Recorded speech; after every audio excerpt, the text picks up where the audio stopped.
said that it considers it to be inappropriate to discuss elements of European counter-proposals on Ukraine, including wording related to NATO.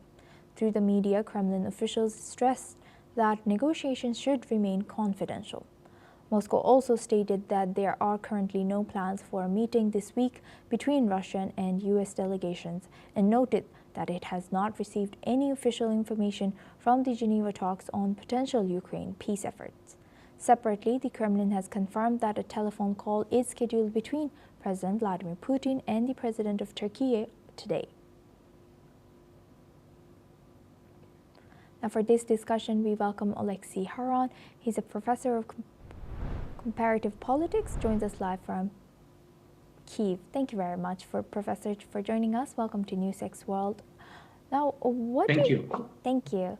Now, looking at this, what do you think? What are the challenges and what are the common grounds for U.S., Russia, and Kyiv to agree on this peace plan? Look, at this point, there's no common ground between Russia and Ukraine because the so-called 28-point peace plan, which we saw in media, it wasn't confirmed officially, that was based on Russian document. This was recognized by Secretary Rubio, who initially wasn't involved in that issue. So we know that there was another document prepared by American side, which was discussed in Kyiv, and now it was discussed in Switzerland. And now it takes into what we have out of these negotiations is we have the document which is agreed framework. It's framework. It's not the final deal, but framework, which includes Ukrainian and European suggestions. Because basically you cannot talk about Ukraine without Ukraine, and you cannot decide for Europe without Europe, because there were some points regarding Europe which were not discussed with Europe. Okay, so at this point we have a plan which seemed to be adopted by American and Ukrainian side and partially by Europeans. How Russia would react to that, this is another question, because definitely it's different from what was published in the in press. Some points, yes, they are confirmed, but others are changed, which reflects Ukrainian position, because, you know, Russia is aggressor, Ukraine is a victim on aggressor. Ukraine cannot give up its land. You in India are in the same situation. Part of your territory is occupied by other states. Do you agree to give it up?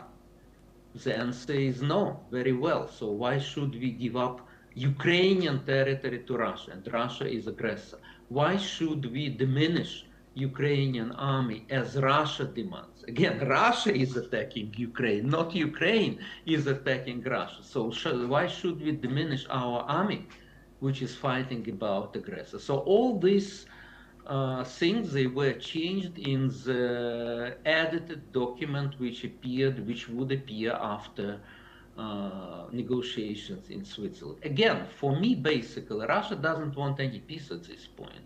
They would like to continue.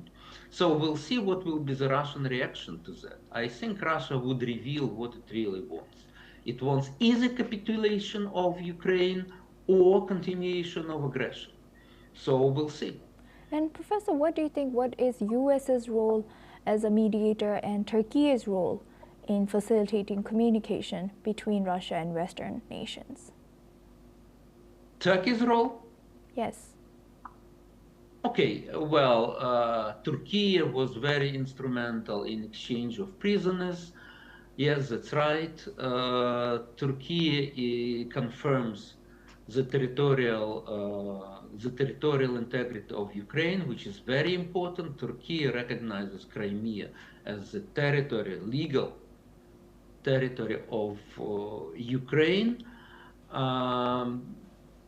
I'm not sure that they were involved in other issues that were discussed in Switzerland, frankly speaking. I don't know this information. I don't think that Turkey now has tools to influence direct negotiations with the United States and preparation of this document. Yes, Turkey, they have relations both with Russia and Ukraine.